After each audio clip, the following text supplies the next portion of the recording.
Tá luchar mhór me bheith páirteach bhéile na héireann, féile Milwaukee na bliana fiche. Is mór a troine tí glíne bhfuil a chéile in mar scafte agus mar grúpa. Ach a head bheith Covid agus na sríanta bhainean leis. Ca hí muid a bheith scaran na chéile agus tá luchaidir agus tá má buiad an teicneolaíocht atá a chuir ar gomus a bheith a chéile. Ba bhhaile mo bhuias ort da chearan chuidíla man físean seo a dhéanú agus dan cháiste a chuidiúdó agus da anaine atá páirte a geirí féile Milwaukee a chur le chéile. Tá obail mhór baint leis agus se gal a ré ar fánam líanta agus obail mhór a dhéanú le cultúr na héireann a chur an cinn. Sean táran a dúirt mean sin díobh Cuan Bhinn Éadair agus sin fille art ma cúi a chum an táran sin. Fille cáiliú le bhí an art ma cúi agus is siomíor an chumse. An ceannas cáiliú le chumse sin an táran a dogtar úr chílich le gain agus baineann an táran sin le na cheantar dúchais, ceantar iesceart ar dúacha, an iesceart chuige alú ar a teárin le chun dá lúi agus le chun dá bhuine. Nar a rinn art an táran úr chílich le gain bhí seastí an sa chrypt an ró cráú mu uintir néil ar fad agus bhí sé smúitiú siar ar na néalaí agus ar na daoine ar fad a chudí le tacaíocht a thuairt na fili agus den cheáil agus de ahan rud a bhain den chultúr Gaelach. San áireann seo ag Cuan Bhinn Éadair tá téama céanna gceann. Ach mar bunan agus úr chílich le gain tá art i Bhinn Éadair níl se ina cheantar dúchais. Tá Bhinn Éadair dar nóthe tú muide bhfuil clia. Páirt atán, páirt iascaideachta agus tá croc ionta deasan is dá gur chuide ar cuairteán. Agus sin fá ró art an sin ná gur chuir sé fearg ar thabhairt a bhí ina cheantar dúchais nús má cuine. nó níos a cuine. Rinn se áireann cainteach ar dhearafar a thabhairt. Sin taine a bhí ar dhearafar a thabhairt maireann í chuine. Scaart art isteach go dtíon teasin le bháin agus bhí an cailín amsir a bhí an thabhairt sin í maireann í chuine dhearafar a bhí aige. Tháinig sin daris agus dúirt siad is chuir a thart go dtíon cúil an áite mána hebrannaí ar fad a teacht agus ná cheartmh a teacht go dtí an daras tásaí mar dhéanamh ar uasal. Agus garid ar a bhí an art san am sin agus cé gur garid ar a bhí an fille bhí an cumáid agus níor haitsin se leis beag ná mór go dóirí drafas ar sicair gur garid ar a bhí an agus na dóirí ahantas fille dó. Agus ar an ábhar sin rinn se áireann a cáinniú na mrá seo. Agus mar rinn chuir sin fearr gur a deartha an sagairt agus ruaig an sagairt is an áite a bhí ceistan a dhéanaí coineal wathu ar art. Agus d'imir se leis go dtí gur bhain se Bhinn Éadair amach. Agus nar a bhain se Bhinn Éadair amach sin an áite bhfuair se deis an táran íbhann seo a dhéanú. Agus a ríist cos le úr chílich lecain tá se cuiniú bhaintear néil agus i geirí ar bhaintear néil pilú an sa dóid go méid rudaí níos fearr den Felí agus da locht na héigse dan na harfadí agus mar sin a ré. Agus dar nó trachtan se ar chréigean na Gaeilge, gaí se goró an tarú teanga go láidir I gantar Bhinn an tamse. Agus go dug se faoi deara goró méadú mór ar Lóirte Bhéarla agus goró léadú da réir ar Lóirt na Gaeilge. Agus luan se sin go sunra in sa nára. Agus luan se go maith goró talú na héireann a thuirt dan na protestúnaigh da Willie agus da Jane ga anim protestúnacha. Agus goró na Gael faoi chais agus faoi chran smala agus ní móna sésta bhíse. So an íntacha agus buinem héin solt mór is a bheith rá. Agus tá súlagum go daitnethe se lefse. Gur míle maithige. Cuan Bhinn Éadair bruach na héireann is méirú tan na bach na molí. Hannig aislinn bheal bhín gaine samachchantin eiste Venus na glóban si. Agus dús go réirí is ichragan céad fear da waithú gaelas na tamhainís.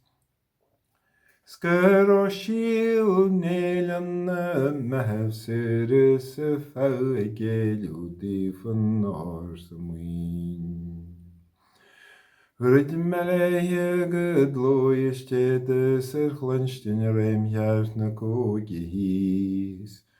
Agus dawras hendian romac en rícar na cléhu réim úden ordúríst. Naar húsí tresa na eine drenar, kníún rébe a dáting ríst. Naar vistan gwedan vigar si skeltur o ananiel makartog sytir. Ta fos y Phoenix rofio yn effacht farwn ewil na'r ffios na'r fwiw. Kathleen remel nín áin na félum miw or y effacht na fólan na mwyn. Dawr alach nel rasi magan chlyni miwn y cadyn nach dy dortwn chri. An y milw treach da o hywgel breslwcht chalyn dechri dar oed y dechri. Siadwr ty newyn gyr tradw wedi ysgoni enw fan chwg I hys. Mar o'n tahed ffilm yr eistyn effacht y tagystynach mar Choirce y tir. Mar wyn sileg si ar yn syran y cymw fer sig y ciawr cyn. Snar yw dwela y dyr a chele fan chlygin wer fi norn fi knys. Jawr y sendan gwrnil chianan tys y helen fardoi tri. Nan to ben arfisur len shaheni gydwg sgevan lan y bior gwy. Nan to teud fwydol na sgevel lasw wryd gymor fan tri. Noed y fwyrtwred man oeg na slefys gan ffysig enach y gwg ymim.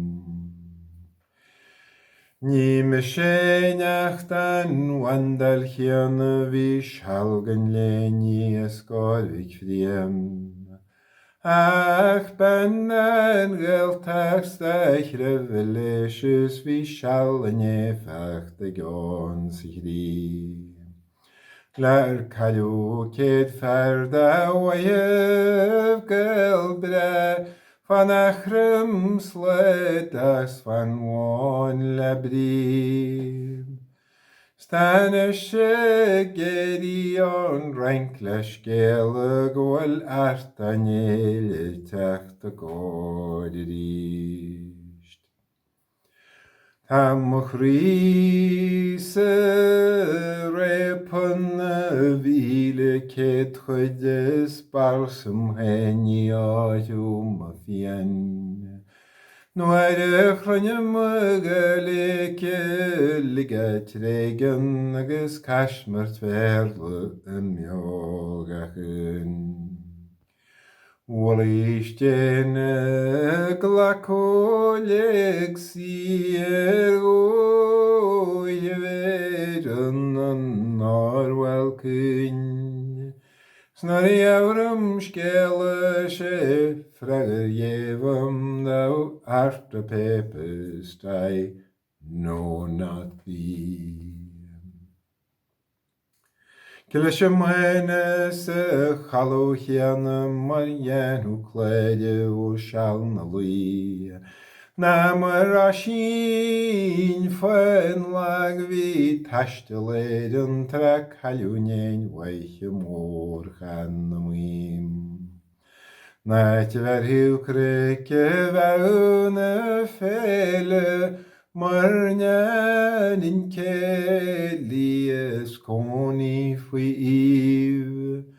Chef men metchen nglasev dere ngeswoli meli marlone vi.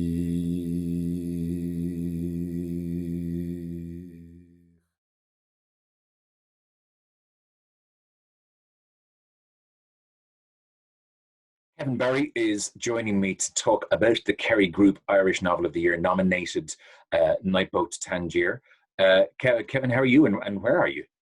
I am looking out at very typical County Sligo rain in the northwestern zone of our island.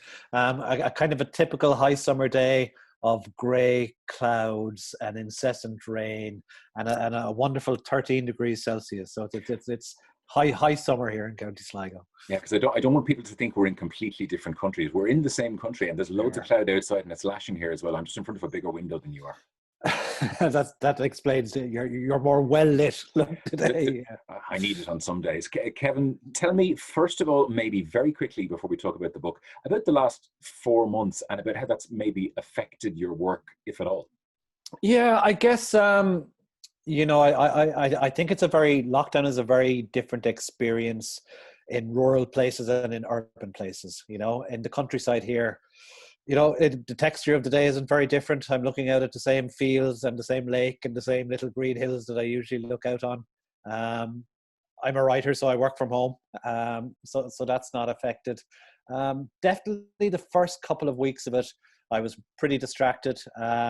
Checking on the news lines all the time, checking on the phone, what's going on, been in that kind of vague funk of paranoia that we were all in the very early stages of it.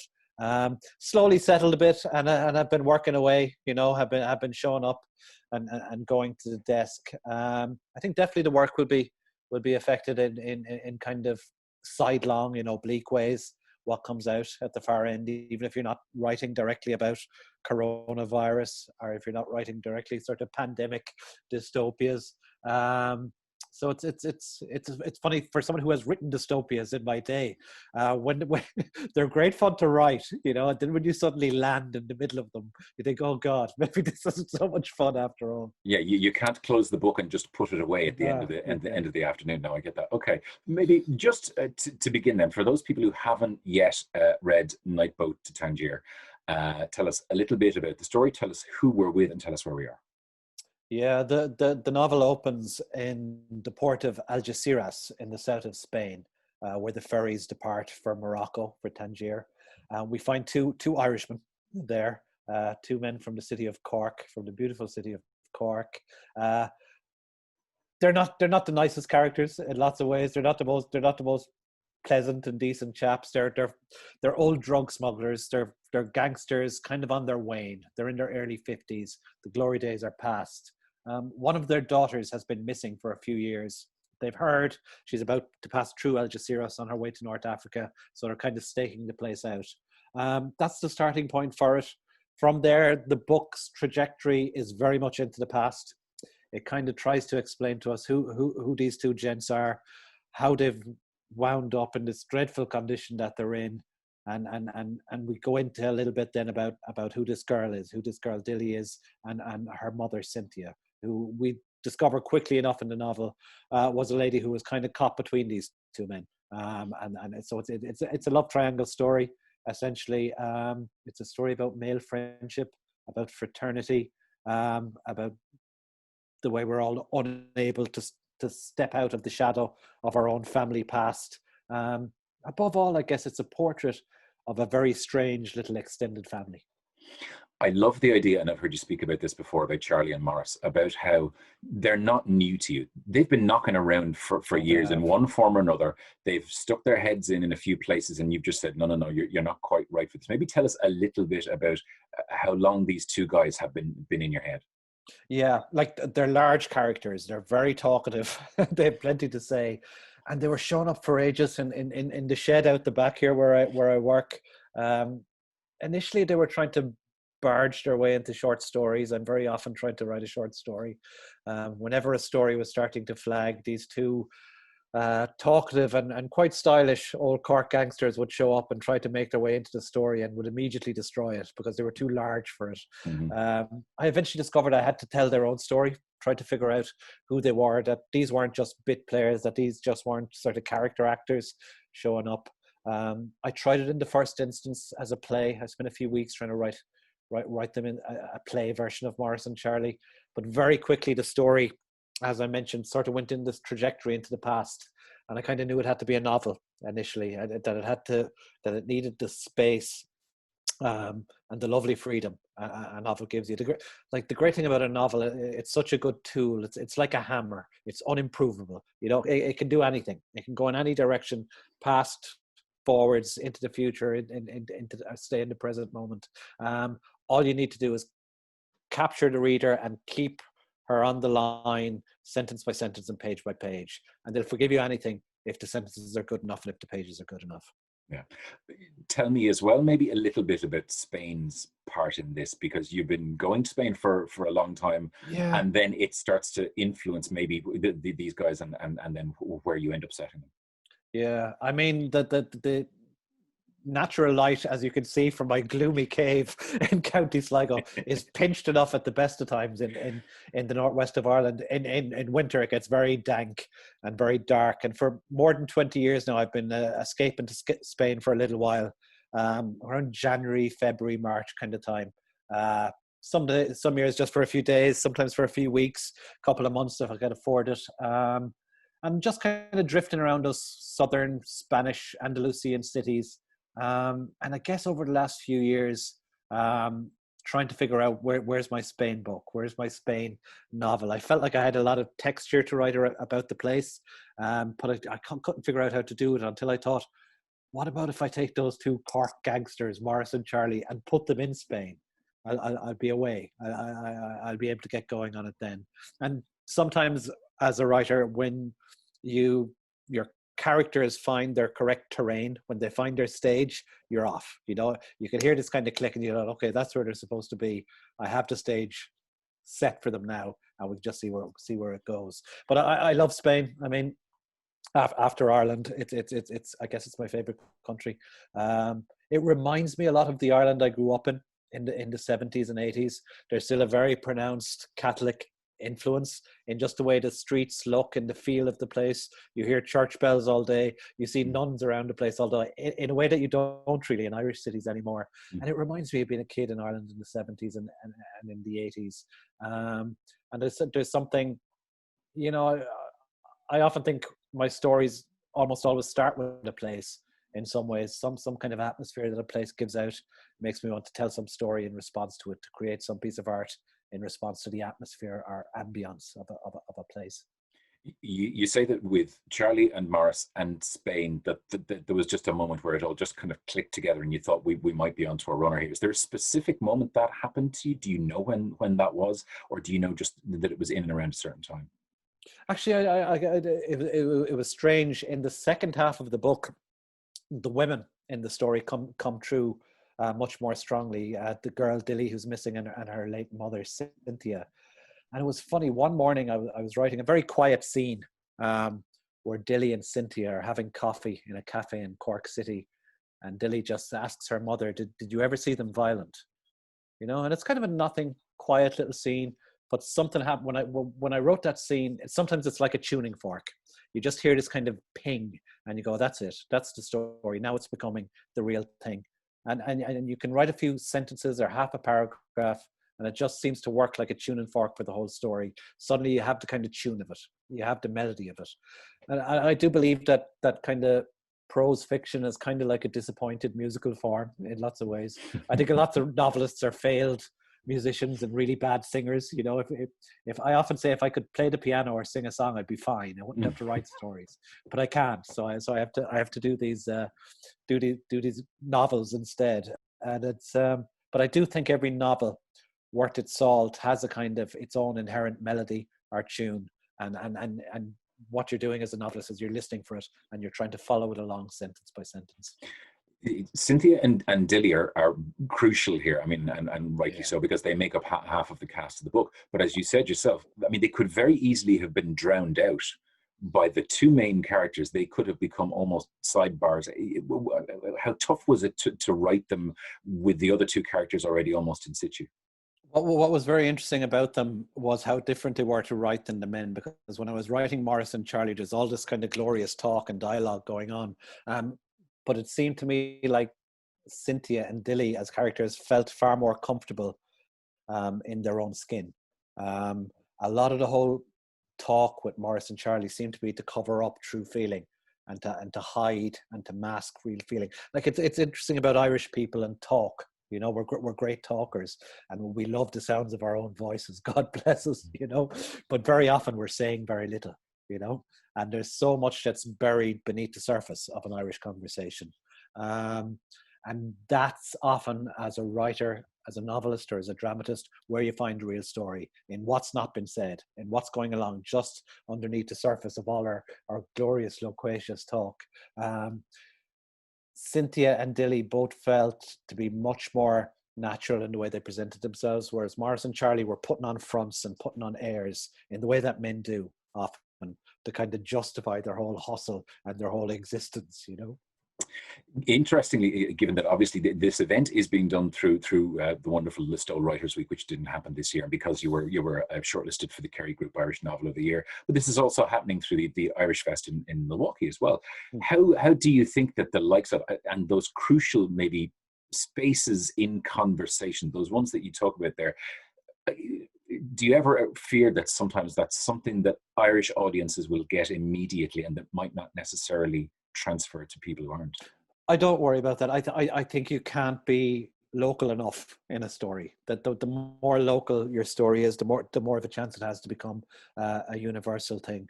I've been lucky with this one in terms of how it's gone down with readers abroad. It's done very well in the US. God bless the New York Times, put it in their top 10 of the year. Thank you very much for that. It goes a long way. Yeah. Oh, great! It really does go a long way. But yeah, it's I guess for the untrained ear, not quite used to Cork City dialect, it might need a beat or two to tune in to the conversation for sure. But I don't think it's difficult. I think it might take a couple of pages for the readers to tune into the conversation if they're not used to Hiberno English dialect. But you'll get there. I often think when I'm watching like a great American TV show like The Wire or something like that, if I can learn inner city Baltimore patois, they can learn Cork. It's no problem, you know. Yeah. We do have the language in common. It's just different nuances and different little intonations in it. I think the tone is what carries dialect and local dialect through. In my books, usually it's a tone of kind of very dark comedy. It's kind of very inky black comedy, and I think that makes it very kind of universally understandable. You've been nominated for this, and you've been nominated in Dalkey this year. You were longlisted for the book of this year as well. At this stage of your career, is that all just water off a duck's back, or does it still mean something?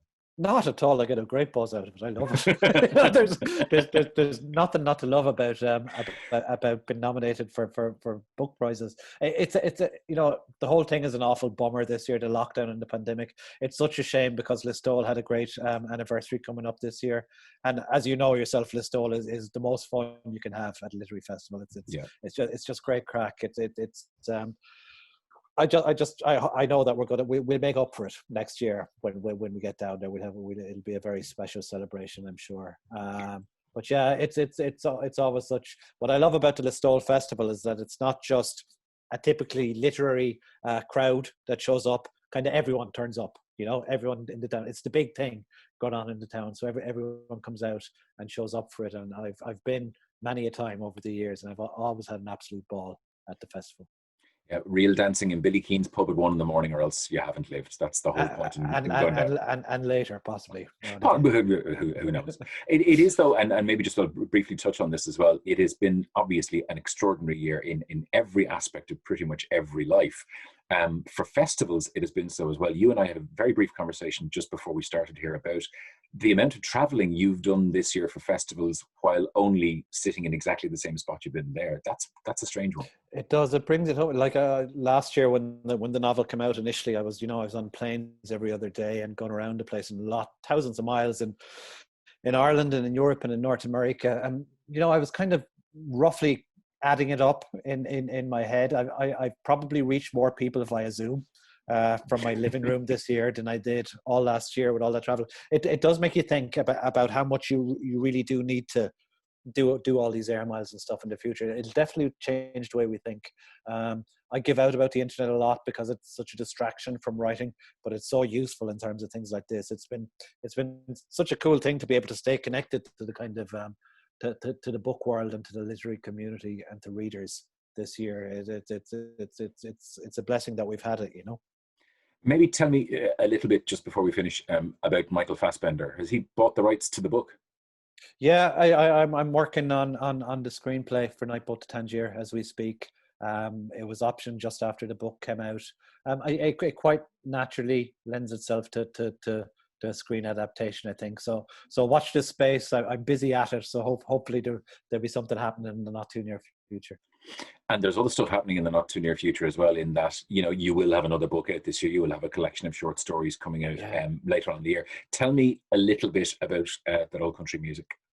Yeah, it's my third collection of stories. My last one, amazingly to me, was 8 years ago now, Dark Lies the Island. But I kind of rooted around the house, and I found there's about 20 stories that I'd written since then, and I picked out 11 that seemed to kind of speak to each other and that seemed to resonate off each other. Most of them are set now outside the window here in the Northwest. I guess it's like a musician or a band putting together an album. You look for the songs that kind of speak to each other and that resonate a little with each other. So it feels thematically coherent, I think. The story is kind of a first love for me, the short story form. So it's a really cool buzz. It's a very exciting thing to be putting out a new collection of them. And that's coming out later this year. But Night Boat to Tangier in the States, the new paperback version is coming out. Do I have that right? Is that this week, Milwaukee? This week, Milwaukee. The paperback is out. Yeah. And gorgeous looking it is too. It's a nice looking book. Again, congratulations on the nomination for the Kerry Group Irish Novel of the Year earlier this year. And I would say congratulations on all of the conversation that's happening around this, because it has been an extraordinary year for the book and for you. Even if you haven't left your front room, there's been a bit of that going on as well. Kevin Barry, it's always a pleasure. Thanks, my friend.